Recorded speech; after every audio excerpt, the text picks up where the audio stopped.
नमस्कार दोस्तों, मैं रंजित रंजन आप सभी का स्वागत करता हूं हमारे इस YouTube channel competitive way study centre पे। दोस्तों, हम एक सीरीज़ पढ़ रहे हैं अभी प्रॉफिट लॉस का। हमने एक चैप्टर स्टार्ट किए हुआ है। प्रॉफिट लॉस में 2 क्लास हुआ है। जो सबसे पहला क्लास था वो बेसिक पे हुआ था। उसके बाद जो दूसरा क्लास हुआ है वो हमारा सीपी पे कैसे हम प्रॉफिट की गणना करते हैं। जैसे कोई व्यापारी प्रॉफिट सीपी पे गणना करता है तो हम कैसे निकालते हैं, उसकी चर्चा हमने किया था उस वीडियो में। ठीक है, आज हम जो बात करेंगे कि आखिर हमारा जो जैसा एक क्वेश्चन होता है कि जैसे कि 10 वस्तुओं को बेचने पर 5 वस्तुओं के विक्रय मूल्य या क्रय मूल्य के बराबर लाभ या हानि हो गया, तो हम वहाँ पर कैसे निकालते हैं। हम देखे हैं अपने क्लास में कि स्टूडेंट सब कैसे बनाता है। उसमें एक वस्तु का क्रय मूल्य 1 या विक्रय मूल्य 1 ऐसे मान लेता है कि सर ऐसे हमने सीखा है। नहीं, ऐसा नहीं। हम अभी जो बताएंगे आपको एक बहुत ही ज़बरदस्त कॉन्सेप्ट है ये। इस पर 4-5 क्वेश्चन करेंगे, आपको ये कॉन्सेप्ट क्लियर हो जाएगा। ठीक है, तो इस क्लास को आप पूरे देखिएगा, आपको फिर इस टाइप के क्वेश्चन में कोई प्रॉब्लम नहीं होगा। आखिर आइए हम देखते हैं कि किस टाइप का क्वेश्चन होता है। एक क्वेश्चन लेते हैं, फिर उसके थ्रू हम आपको समझाने की कोशिश करेंगे। ठीक है दोस्तों, चलिए देखिए आज की क्लास का पहला क्वेश्चन क्या है। कह रहा है कि 15 वस्तुओं का बेचने पर 5 वस्तु के विक्रय मूल्य के बराबर लाभ होता है, तो लाभ प्रतिशत ज्ञात कीजिए। ठीक है, क्या कहा, 15 वस्तुओं को बेचने पर 5 वस्तुओं के विक्रय मूल्य के बराबर लाभ हो रहा है। दोस्तों, एक फॉर्मूला जो हमने आपको पहले ही क्लास में बेसिक में बताया था कि एसपी बराबर जो हमारा होता है वो सीपी प्लस प्रॉफिट या सीपी माइनस लॉस, हमने बताया था आपको। इसी फॉर्मूले की आज हम बात करेंगे। तो आखिर ये फॉर्मूला, लेकिन ये फॉर्मूला भी लिखने की जरूरत नहीं, सिर्फ हमें ये कॉन्सेप्ट की जरूरत होगी कि आखिर एसपी बराबर यानी विक्रय मूल्य बराबर क्या होता है, क्रय मूल्य प्लस प्रॉफिट या क्रय मूल्य माइनस लॉस, है ना। देखिए इसी टाइप से ये क्वेश्चन बनेगा क्या कि 18 वस्तुओं को बेचने पर 5 वस्तुओं के विक्रय मूल्य के बराबर लाभ होता है। तो हम लिखेंगे 18 वस्तुओं को बेचे हैं तो 18 का सीपी आया होगा, सॉरी एसपी, यही है। ये जो होगा वो कैसे होगा, तो 18 का जो सीपी होगा उसमें प्रॉफिट पर बेचे तो प्रॉफिट ऐड हो जाएगा कि नहीं। तो प्रॉफिट कितना है, 5 वस्तुओं के विक्रय मूल्य के बराबर है, यानी कि प्लस 5 का एचपी, ये होगा। वस्तु हम क्यों नहीं लिखते, यहाँ पर आप लिख सकते हैं वस्तु 18 वस्तुओं का एसपी बराबर 18 वस्तुओं का सीपी प्लस 5 वस्तुओं का एसपी। लेकिन सब तो कट जाएगा कि नहीं, इसीलिए नहीं लिखते हैं। तो अब आप ध्यान से यहाँ पर देखिए कि यहाँ देखिए ये प्लस का एसपी है, तो एसपी वाले को एसपी वाले के साथ ले जाएंगे और सीपी को ऐसे ही रखेंगे। तो इधर लाएंगे तो 18 का एसपी में से 5 का एसपी घटेगा तो बचेगा कितना, 13 का एसपी, और इधर क्या है 18 का सीपी। ठीक है, यही है। अब आप ध्यान से देखिए 18 का सीपी, 18 वस्तुओं को बेचने पर 15 वस्तु है दोस्तों। यहाँ पे हम कह रहे हैं कैसे 15 है, यहाँ पर भी 15 है ना। अब 15 यहाँ घट के आएगा तो यहाँ पर कितना हो जाएगा 10 और यहाँ पे 15। ठीक है, तो अब देखिए ध्यान से एसपी यहाँ पर हम रखते हैं, सीपी को इधर लाते हैं, 15 यहाँ पर था और 10 को इधर लाते। कहिएगा कहाँ गया, तो ये भी कट गया, है ना। ठीक है, अब एसपी अपॉन सीपी हमारे पास आ गया। अब यहाँ से 2 तरीके हैं बनाने के, क्या क्या। एक तो आप इसको सिर्फ 0 लगा दीजिए तो भी बन जाएगा। कहिएगा कि 100 का सीपी था, 150 में बेचे हैं, यानी कि 50 का लाभ हुआ है। और 100 पर जो लाभ होता है वही हमारा परसेंटेज हो जाता है, तो परसेंटेज प्रॉफिट कितना होगा, 50%।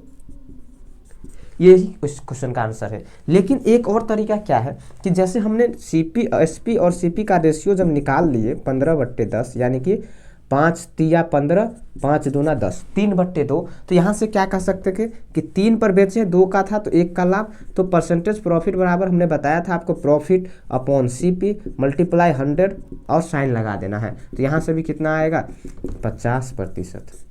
समझ में आ गया होगा समझ में, बहुत ही अच्छा है। इसमें एक नहीं मानना, जैसे हम मानते रहते हैं कि 15 का सीपी है, 1 एसपी, तो 15 का एसपी 1 और 5 का एसपी 5, तो 15 में से 5 गया तो 10, यानी कि हमारा जो है कि सीपी हो जाएगा 10, एसपी हो जाएगा 10, सीपी हो जाएगा 15। तो फिर हम वहाँ से कहते हैं कि 5 हमने प्रॉफिट कर लिया, तो ऐसे करके नहीं, ऐसे हमें नहीं बनाना है। हमें सिर्फ क्या लिखना है, ये लिखने में अभी हम समझाए हैं इसीलिए इतना लिखना पड़ा, नहीं तो आप डायरेक्ट भी लिख सकते थे। कैसे, क्या कहते कि यहाँ पर देखिए कि 15 का जो सीपी एसपी है वो हमारा बराबर हो जाएगा, 15 में से 5 जाएगा तो 10 का, यानी कि 15 का सीपी बराबर 10 का एसपी। यहाँ से हम रेशियो निकाल लेते कि 2 3 आता करता तो फिर ऊपर ये हो जाता 3 2, कहते 1 का प्रॉफिट है 2 पर, तो 50 पे 100 पे कितना, ऐसे करके। ठीक है, चलिए समझ में आ रहा होगा आपको, इसे ही बनाना है। आइए देखते हैं अगला क्वेश्चन क्या है।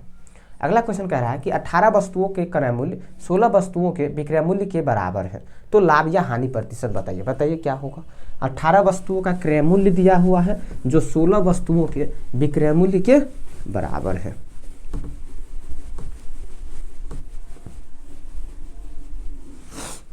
बनाइए, देखिए क्या होगा। अब बन जाएगा आप लोगों से भी। देखिए 18 वस्तुओं का जो क्रय मूल्य है वो कहा है कि 16 वस्तुओं का विक्रय मूल्य के बराबर है, यही कहा है क्वेश्चन। तो हम यहाँ से देखिए कि 18 वस्तु को जब हम क्रय मूल्य है यानी कि जितना हम खरीदे थे वो 16 वस्तु के विक्रय मूल्य के बराबर हो गया। यानी कि यहाँ से जब हम बात करेंगे एसपी और सीपी की, तो सीपी अपॉन एसपी जो आ जाएगा ये तो कट ही जाएगा। कितना होगा, यहाँ 16 और यहाँ पे 18, यही होगा।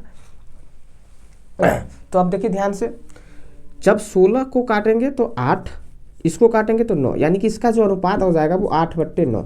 अब सीपी 8 है और एसपी 9 है, तो कितने का प्रॉफिट हो गया है, 1 का प्रॉफिट हो गया है। यानी कि 1 का प्रॉफिट है कितने पे, 8 पे। 1/8 का फ्रैक्शन मान का परसेंटेज कितना होता है, 12 सही 1/2%। और यही हमारा क्या होगा, लाभ होगा। तो यहाँ पे परसेंटेज लाभ जो निकल कर आएगा वो कितना निकल कर आएगा, 12 सही 1/2%। समझ में आ रहा है दोस्तों, आ रहा होगा। चलिए अगला क्वेश्चन लेते हैं और देखते हैं इसमें एक और क्या करता है। अभी जो यहाँ है ना, किसी एक का मान दे देगा, जैसे 18 वस्तुओं को बेचे इतना रुपये पर तो हमें इतने वस्तु के बराबर लाभ हो गया। ऐसा क्वेश्चन कैसे होता है, आइए देखते हैं क्या कह रहा है अगला क्वेश्चन कि 13 वस्तुओं को 729 रुपया में बेचने पर 4 वस्तुओं के क्रय मूल्य के बराबर हानि होती है। ठीक है, तो प्रत्येक वस्तु का क्रय मूल्य क्या होगा।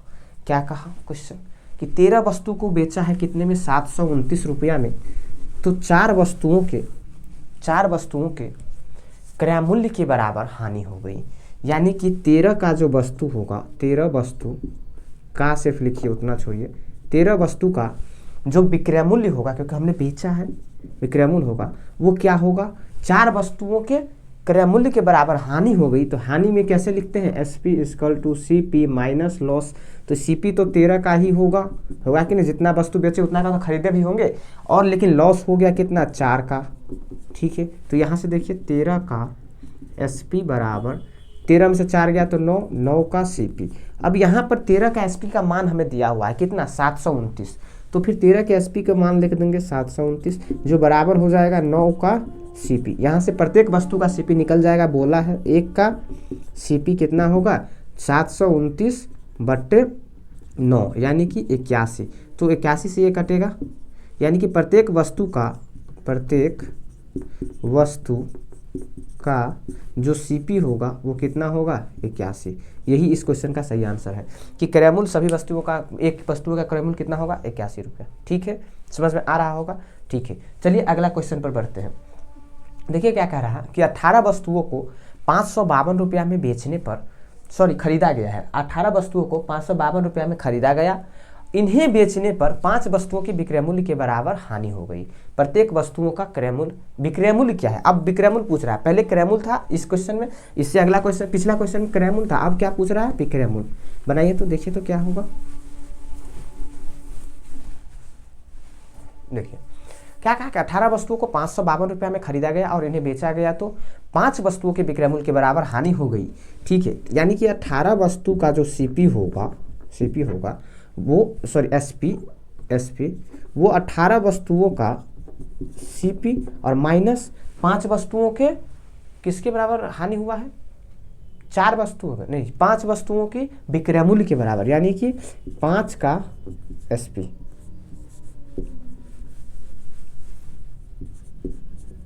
ठीक है, यही होगा। अब देखो ये एसपी 5 का इधर आएगा तो जुड़ जाएगा क्योंकि माइनस में है, तो यहाँ पर हो जाएगा 23 का एसपी और यहाँ क्या रह जाएगा, 18 का सीपी, यही रह जाएगा। अब हमें यहाँ पे एक चीज़ का मान दिया हुआ है, क्या कि 13 वस्तुओं को बेचे हैं, 18 वस्तुओं को खरीदे हैं कितना में, 552 रुपया में। तो देखिए ये जो 18 का सीपी ही है और ये दिया हुआ है कितना, 552। तो यहाँ से इसका मान कितना हो जाएगा, तो 23 का जो एसपी है वो 552 आ गया, तो 1 का एसपी निकल जाएगा। तो यही पूछा ही है कि प्रत्येक वस्तु का विक्रय मूल्य क्या होगा, तो 552/23 आया समझ में। अब यहाँ पे काट दीजिए, कितना आएगा, 23 से काटिएगा तो 23 दूना 46, उसके बाद में क्या बचेगा यहाँ 23 से काटेगा तो 46, यहाँ 9 92, 23 चौका 92, यानी कि 24% नहीं आएगा, 24 ही आएगा, है ना। ठीक है, क्या समझ में आया होगा आपको। देखिए काट लीजिए एक बार कि 552 है, 23 दूना 46, कितना आया 24 आया कि नहीं, इतना ही में कन्फ्यूजन। ठीक है 24, तो क्या होगा 24, आंसर इसका हो जाएगा। प्रत्येक वस्तु का विक्रय मूल्य कितना होगा 24 रुपया। चलिए अगला क्वेश्चन लेते हैं, ध्यान से देखिए। ठीक है चलिए क्या है अगला क्वेश्चन, कह रहा है कि 12 वस्तुओं का क्रय मूल्य 18 वस्तुओं के विक्रय मूल्य के बराबर है, तो लाभ या हानि प्रतिशत ज्ञात कीजिए। 12 वस्तुओं का जो क्रय मूल्य है वो क्या है 18 वस्तुओं के विक्रय मूल्य के बराबर है, तो इसका आपको क्या करना है, बन जाएगा आप ये क्वेश्चन। ठीक है विक्रय मूल्य पूछ रहा है, सॉरी लाभ या हानि प्रतिशत पूछ रहा है, अब बन जाएगा। इस क्वेश्चन का आंसर आप हमें कमेंट बॉक्स में दीजिए, अब बन जाएगा आप लोगों से ये क्वेश्चन। ठीक है दोस्तों।